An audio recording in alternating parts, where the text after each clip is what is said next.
এজন্য এই বিশ্বনবীর ভালোবাসা যেন আমাদের হৃদয়ে ভরপুর থাকে। আমার ভাইয়েরা, প্রতি শুক্রবার বিশ্বনবীর উপরে বেশি বেশি যেন আমরা দুরূদ পড়ি। আমরা যখন বিশ্বনবীর সালাম দেই, দুরূদ পড়ি, একদল স্পেশাল ফেরেশতা আছে যারা বিশ্বনবীর দুরূদটা নিয়ে সরাসরি বিশ্বনবীর রওজায় যায়, যে বলে অমুকের বেটা অমুক আপনারে সালাম দিয়েছে। বিশ্বনবী নিজ কবরের থেকে নিজেই সালামের উত্তর দেয়।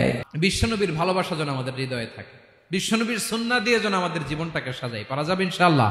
বিশ্বনবীর ভালোবাসা ছাড়া কেউ জান্নাতে ঢুকতে পারবে। বিশ্বনবীর পক্ষে আমরা বলবো, বিশ্বনবীর পক্ষে আমরা লিখবো, বিশ্বনবীর জন্য আমরা আমাদের কলিজার রক্ত বিলিয়ে দিব, ঠিক কিনা বলেন?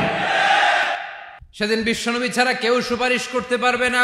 5 নম্বর আল্লাহ বললেন, মান যাল্লাযী ইয়াশফাউ ইনদাহু ইল্লা বিইذনি। কে আছে সুপারিশ করবে আল্লাহর সামনে? আর আপনি আপনার বাবার দরবারে যে সেজদা দেন, হ্যাঁ? ইব্রাহিম আলাইহিস সালাম থারথার করে কাঁপবে আর বলবে নাফসি নাফসি, আল্লাহ আমারে বাঁচাও।